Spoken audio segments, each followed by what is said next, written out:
meu nome é Ana Paula Cavalcante da Cruz, sou aluna do curso de Licenciatura em História e voluntária do projeto de pesquisa Rios, Terras e Ideias de Desenvolvimento na Banda Oriental da Baía de Guanabara no século XIX, sob a orientação da professora Suzana Sesco.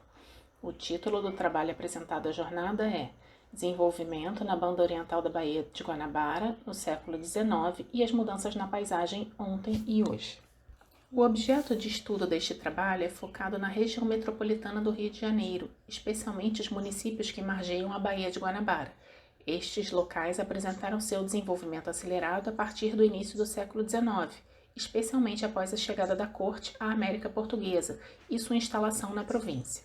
A tentativa de atender à demanda dos novos habitantes por produtos agrícolas levou ao aumento da importância dada às regiões próximas, como Niterói, São Gonçalo e Itaboraí, municípios que compõem a Banda Oriental da Baía de Guanabara. O desenvolvimento agrícola, alinhado à necessidade de urbanização e ao aumento populacional, contribuíram para a aceleração das mudanças na paisagem local. A utilização das praias como balneários, apresentados por Alfredo do Vale Cabral no Guia do Viajante do Rio de Janeiro de 1882, como salubres e ideais para banhos de mar, demonstrou o crescente interesse dos habitantes pela região. Estes se deslocavam a partir da capital, utilizando o transporte das barcas já disponíveis para atividades de lazer nas praias de Icaraí e São Domingos. O objetivo do projeto de pesquisa, orientado pela professora Suzana Sesco, é investigar o processo histórico de ocupação e transformação ambiental, além das mudanças sociais que ocorreram na região neste período. As abordagens iniciais se concentram em fontes e registros relacionados às mudanças na paisagem consequência do crescimento populacional, tanto urbano quanto rural, o reconhecimento das opções de desenvolvimento adotados para o ambiente e a utilização dos recursos naturais, ainda nos primeiros anos da formação do Estado brasileiro. Estes podem contribuir para o entendimento das consequências socioambientais e econômicas observadas atualmente nestes locais. A opção metodológica adotada foi a busca por fontes disponíveis em acervos virtuais brasileiros devido à pandemia causada pela Covid-19 e o consequente fechamento das instituições às visitas. Inicialmente foi realizada a leitura de artigos e outros trabalhos acadêmicos que contribuíram para a melhor compreensão dos campos da história ambiental e da história agrícola, além da construção de uma base de entendimento dos caminhos da pesquisa. Ao fim do primeiro momento, foi realizada uma reunião com a participação dos estudantes e da orientadora para a divisão dos temas, definidas as fontes que poderiam contribuir com os objetivos do estudo, como textos gerais ou ligados à legislação ambiental, agrícola e urbana, além de publicações periódicas. A opção adotada pela utilização do acervo digital disponível na página da Hemeroteca da Biblioteca Nacional. Devido à grande quantidade de documentos disponíveis, me coube pesquisar entre as obras raras, os livros, gravuras, manuscritos e mapas, escritos nos idiomas português e espanhol, e restritos ao século XIX. As expressões e palavras-chave selecionadas foram Niterói, São Gonçalo e Itaboraí, em todas as suas variações ortográficas, praia grande, água, rio, nascente, agricultura, enchente, chuva, seca, assoreamento, vegetação, crescimento urbano e aumento populacional. Em seguida, o acervo da Biblioteca do Senado Federal foi utilizado como ferramenta de pesquisa. Contudo, pela divisão de tarefas acordada, o período foi alterado e limitado às últimas 2 décadas dos 800. Finalmente, realizei uma busca virtual a partir do acervo da Mapoteca do IHGB, resgatando pelo nome dos autores e pela identificação nos mapas disponíveis por imagens da região estudada, principalmente da Baía de Guanabara, seus municípios limítrofes, que pudessem estar disponíveis em outros sítios online, como a base dos dados do Arquivo da Marinha.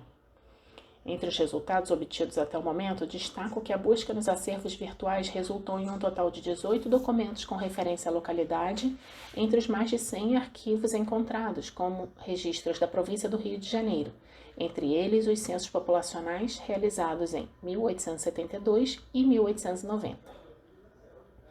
Para a organização dos documentos, foi criada e compartilhada uma pasta digital, onde estão salvos todos os arquivos localizados pelos estudantes, incluindo livros, documentos iconográficos, mapas, jornais, leis e correspondências oficiais que contribuíram para a elaboração deste resumo.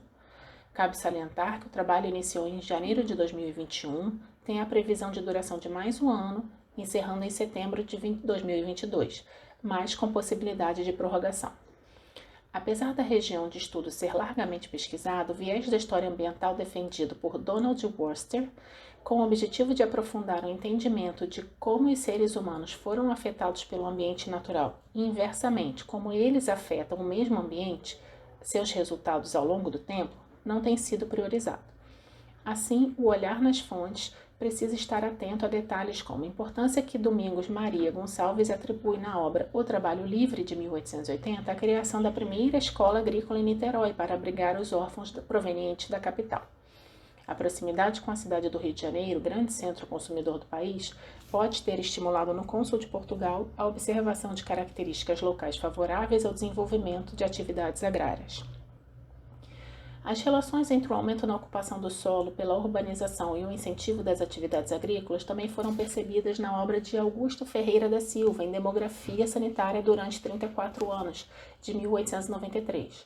O médico correlacionou o aumento populacional em Niterói entre os pouco mais de 21 mil habitantes em 1872 e os 35.960 em 1890, ou seja, um crescimento demográfico superior a 58% no intervalo de apenas 18 anos, à necessidade do aumento do número e do tamanho das residências.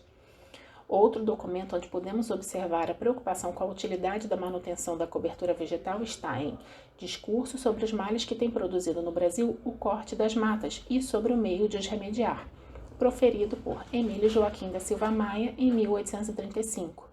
Entre as vantagens apresentadas pelo médico e professor para a manutenção da integridade da vegetação, foi citado o fornecimento de água nos períodos secos e a diminuição do impacto que as tempestades causavam às plantações.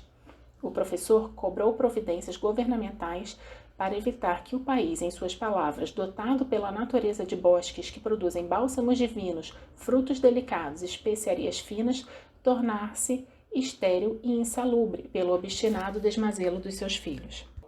Por outro lado, em O Brasil Ilustrado com Gravuras, traduzido por Luiz de Castro, a utilização do solo para a agricultura e a vegetação, à vista apenas como objeto de exploração para a atividade madeireira, deixam clara a tendência à intensificação do desmatamento permaneceria, visto que, nas palavras do documento, grande parte das matas tem de ceder lugar aos cafezais.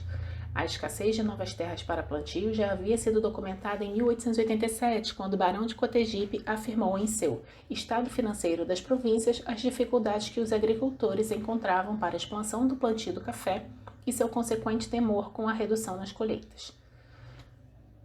O momento atual da pesquisa não permite que possamos obter conclusões definitivas. Contudo, a análise dos documentos disponíveis demonstra que, durante o século XIX, os municípios fronteiriços ao Rio de Janeiro, em especial aqueles mais amplamente estudados neste trabalho, como Niterói, São Gonçalo e Itaboraí, sofreram grande impacto pelo estímulo ao fornecimento de produtos agrícolas que abastecessem a capital. O crescimento populacional acelerado na região contribuiu negativamente para a manutenção da cobertura vegetal, fato que pode ser verificado no mapa de uso do solo do município de Niterói, elaborado pela Prefeitura em fevereiro de 2021. Nele é visível que a cobertura vegetal originalmente ocupada pela Mata Atlântica nativa ocupa fragmentos isolados na maior parte do município e está concentrada em unidades de conservação estaduais e municipais. A pesquisa em arquivos, mesmo que atualmente ocorra somente a partir dos que se encontram digitalizados e sua leitura e observação de imagens oriundas de fontes tão diversas e produzidas em um período histórico de grandes transformações no país, possibilitou a melhor relação entre o conteúdo das aulas regulares da graduação e os resultados obtidos nos primeiros 8 meses de trabalho. Destaco que, se por um lado o século estudado foi palco de mudanças políticas e econômicas importantes no Brasil, a abordagem local e ambiental da história delimita um espaço sem restringir a fontes. As referências se encontram no trabalho escrito. Agradeço a todos pela atenção.